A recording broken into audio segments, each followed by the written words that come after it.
हमने इससे पहले एलांट्रा हाइब्रिड का वॉक अराउंड अपलोड किया हुआ है अपने चैनल पे, तो अगर आप देखना चाहते हैं इसके स्पेक्स और फीचर्स के बारे में तो ये ऊपर लिंक पर क्लिक कर लें। आज हम इसके ड्राइविंग एक्सपीरियंस पे चलते हैं और देखते हैं कि हाउ डज़ इट ड्राइव, इसकी पावर ट्रेन कैसी है, हाइब्रिड सिस्टम कैसे काम करता है और क्या फ़ीचर्स हैं, कंफर्ट कैसा है गाड़ी का। तो आएँ, ये है इस गाड़ी का स्टार्टअप। सिंस ये हाइब्रिड है तो इसमें बिल्कुल भी कोई आवाज़ वगैरह नहीं होती है। रेडी लिखा आता है आपके पास and the car is start.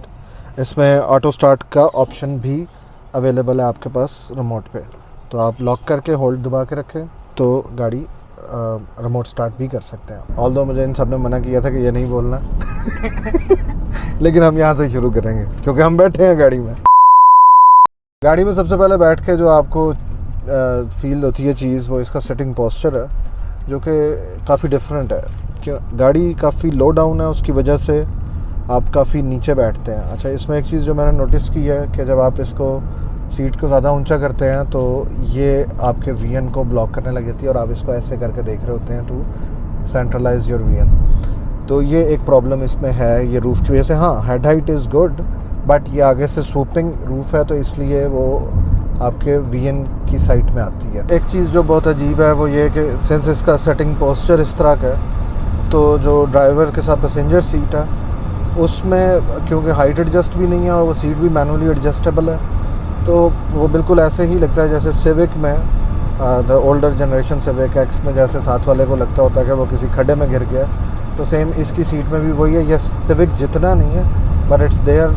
तो अगर इसमें ठीक है मैनुअल ही रहने देते सीट को, लेकिन इसमें हाइट एडजस्ट दे देते तो वो एक अच्छी बात होती। अब बात करते हैं जी इसके हाइब्रिड सिस्टम के बारे में। तो this is 1.5 litre inline 4 naturally aspirated hybrid setup, जिसमें 6 स्पीड डुअल क्लच ट्रांसमिशन होती है। अच्छा, मैं इसे कल से चला रहा हूँ और फ्रैंकली मैं बहुत इम्प्रेस हुआ हूँ इस हाइब्रिड सिस्टम की ट्यूनिंग से। इससे पहले मेरे पास प्रियस रही है और प्रियस की न्यूअर जनरेशन्स भी मैंने चलाई हैं। They all come with CVTs, तो CVTs की वजह से बड़ा बोरिंग सेटअप होता है। ये डुअल क्लच ट्रांसमिशन इसको बहुत इंटरेस्टिंग लगती है, बहुत वेल ट्यून्ड ट्रांसमिशन है, कहीं पे कोई लैग नहीं आ रहा, क्योंकि ऑब्वियसली अगर वो कोई लैग है भी है तो वो ये मोटर का सेटअप उसको कवर अप कर रहा। अच्छा, तो इसमें 3 मोड्स हैं आपके पास अवेलेबल, जिसमें इको है, स्पोर्ट्स है और स्मार्ट है। आपको सारी होंडाई की और किया की गाड़ियों में ये 3 मोड्स ही मिलते हैं बेसिकली। तो हम इसे नॉर्मली इको मोड पे चला रहे हैं। इको पे ये बिल्कुल नहीं है कि गाड़ी आपको लगे स्लगिश है या अंडर पावर है। हाँ, उसमें ये है कि ये मोस्ट ऑफ द टाइम गाड़ी को EV में रखने की कोशिश करता है। जैसे अभी we are going at 100 kilometres, तो गाड़ी इस वक्त भी EV पे है। एक चीज़ जो मैंने नोटिस की है कि EV ख़त्म भी हो जाए और इसका इंजन का साइन ऑन हो जाए, इंजन स्टार्ट भी हो जाता है, आपको फीलिंग आने लग जाती है। पर जो इसकी एवरेज वाली बार है ये थोड़ी देर डिले के बाद एक्चुअल एवरेज दिखाती है। अच्छा, क्रूज़ करते हुए जो ये रियलिस्टिक एवरेज दे रही है ये 100, 110, 120 पे, वो 16-17 की है। बट एज़ यू कैन सी कि ओवरऑल एवरेज मैं इसे कल से चला रहा हूँ और कोई मेरा ख्याल है 100 किलोमीटर चला चुका हूँ, तो 21.6 की, इवन 22 तक भी इसकी एवरेज जा रही है। इसके बाद बात करते हैं स्पोर्ट्स मोड, जो कि बहुत ज़बरदस्त है। एक तो गाड़ी की जो ओवरऑल लुक है बड़ी एरोडायनामिक है, उसकी वजह से गाड़ी बहुत ज़्यादा प्लांटेड आपको हर वक्त फील हो रही होती है। अब इसे स्पोर्ट्स पे करके देखते हैं तो ये बड़ा इंटरेस्टिंग है। इसमें गाड़ी आपको कहीं से भी, जैसे प्रियस फील कराती है या दूसरी हाइब्रिड्स फील कराती हैं कि आप कोई स्लगिश कार चला रहे हैं, तो ये नहीं कराती है। इसको मैंने स्पोर्ट्स पे किया है तो ये बिल्कुल ऐसे ही ऑपरेट करती है जैसे कोई आपकी नॉर्मल पेट्रोल कार हो with dual clutch transmission. Buttery smooth transmission shifts हैं इसके, और ये था इसके इंजन और गियर की हद तक जो मुझे इम्प्रेस किया चीज़ ने। अब हम गाड़ी का 0 to 100 टेस्ट करते हैं, तो उसके लिए हम गाड़ी को स्पोर्ट्स मोड पे कर लेते हैं और यहाँ से इसकी ट्रैक्शन ऑफ करते हैं एंड देन विल सी।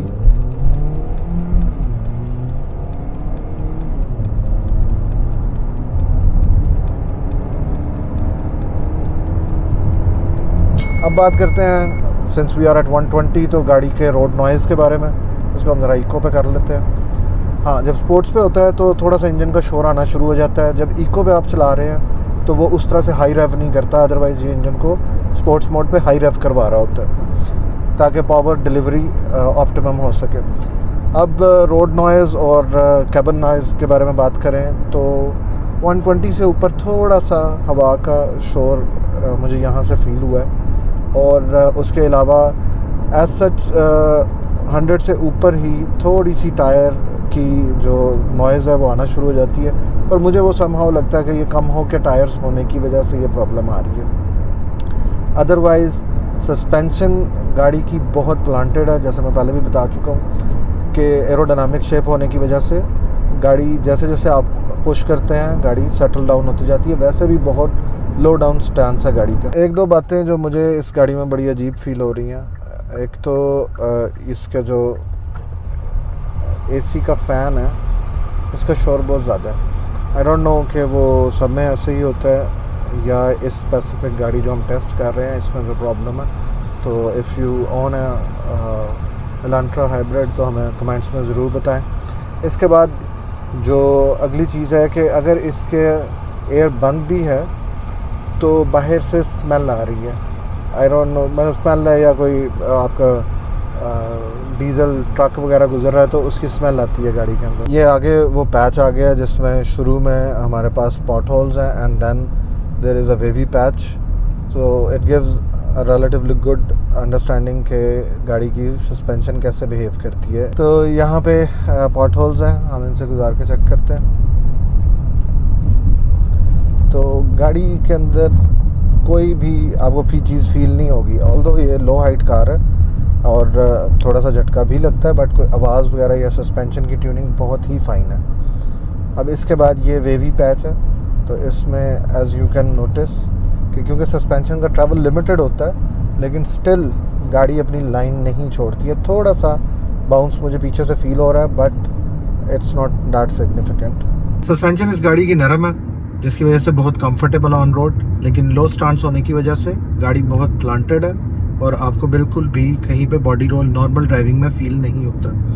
लेकिन हाई स्पीड पे when you are driving on highways और आपको कोई बम्प आ जाए या हम्प हो तो उस पे गाड़ी पीछे से स्वे करती है। जहाँ तक गाड़ी की रोड क्लियरेंस की बात है तो मैं कल से इसे ड्राइव कर रहा हूँ, तो एज सच कोई प्रॉब्लम वगैरह नहीं आई है और road clearance is good as you can see. जहाँ तक मॉडर्न एडास के फीचर्स की बात है तो इस गाड़ी में कोई भी नहीं है और इसमें स्टैंडर्ड क्रूज़ कंट्रोल आता है, तो उसको एंगेज करने के लिए you would have to click this button और वो एंगेज हो जाता है। ये प्लस माइनस के साइन से आप इसकी स्पीड को कम ज़्यादा कर सकते हैं, जो कि 1 किलोमीटर पर आवर के इंक्रीमेंट से बढ़ती है। जब आप एक एक करके क्लिक करें, जब आप एकदम दबाएंगे तो ये 5 किलोमीटर्स पर आवर के इंक्रीमेंट से बढ़ना शुरू हो जाती है। इसमें जो एक चीज़ है कि फ्यूल इकोनॉमी को माइंड में रखते हुए तो जब आप इसे पिक देते हैं तो ये पावर मोड तक जाती है और फिर अपनी स्पीड अचीव करती है। Otherwise the cruise is comfortable, आपको कहीं पे भी तंग नहीं करता। ये गाड़ी मेरे एक दोस्त ने जो कि मेरा पार्टनर भी है उसने मुझे रिव्यू के लिए दिया है। तो अगर आपके पास कोई गाड़ी है जो आप चाहते हैं कि हम रिव्यू करें तो do let us know in the comments और DM us on our social medias. अगर आपको ये वीडियो पसंद आई है तो लाइक करें, शेयर करें और सब्सक्राइब कर लें ताकि हर आने वाली वीडियो का नोटिफिकेशन आपको मिल सके। अस्सलाम वालेकुम।